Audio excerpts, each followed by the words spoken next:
a global pandemic would be a crisis for any president. But it would take Donald Trump to turn coronavirus into not just a scandal, but one of the biggest scandals of all time. You can call it a germ, you can call it a flu, you can call it a virus. You can call it many different names. I'm not sure anybody even knows what it is. Trump was working on screwing up the pandemic before there was even a pandemic to screw up. The Trump administration disbanding the National Security Council's pandemic unit in 2018. We worked very well with that office. It would be nice if the office was still there. And when the outbreak began in Wuhan, the Trump screw-ups really began taking off.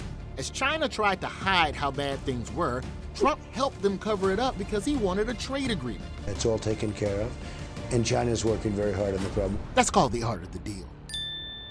The next screw-up came when the virus reached America. You have 15 people, and the 15 within a couple of days is going to be down to close to zero. Just as China was finally admitting that this thing was more viral than a white girl dancing on TikTok, Trump began doing the opposite. This is a flu. This is like a flu. It's going to disappear. One day it's like a miracle. It will disappear. You're going to have a kid with the sniffles, and they'll say it's coronavirus, whatever you want to call it. Yes, according to Trump, COVID was something you could simply ignore, like consent. When you're a star, they let you do it. But even though COVID was no more harmful than just a case of the sniffly whifflies, he still put together a task force led by the smartest guy he could find, one office over. And this guy had lots of experience when it comes to not handling a public health crisis. While Trump continued to promise that COVID It's going away, and it will go away, and we're going to have a great victory. he did everything he could think of to make sure it stuck around. So I said to my people, slow the testing down, please. With the masks, it's going to be really a voluntary thing. You can do it. You don't have to do it. I'm choosing not to do it. The Trump administration dismissed the PPE shortage and instead encouraged reusing supplies. I don't take responsibility at all. Eventually, Trump was persuaded to take the pandemic a little more seriously. I am confident that by counting and continuing to take these tough measures, Even if he pretty clearly wasn't happy about it. okay, Hey, I know how you feel, Donald. I get cranky too when the pandemic pulls me away from my 18 hours of golf.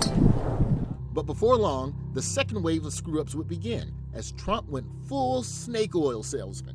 hydroxychloroquine. Try it if you'd like. And then I see the disinfectant. Is there a way we can do something like that? By injection. Turns out the D in DJT stands for doctor, and the J stands for Jesus. Did he just say that we should inject ourselves with bleach? Still, his people rejoiced, sharing the good news about why masks are bad. I'm a bunch of pussies wearing masks. You're violating federal law. Return to your service of Satan. Back off!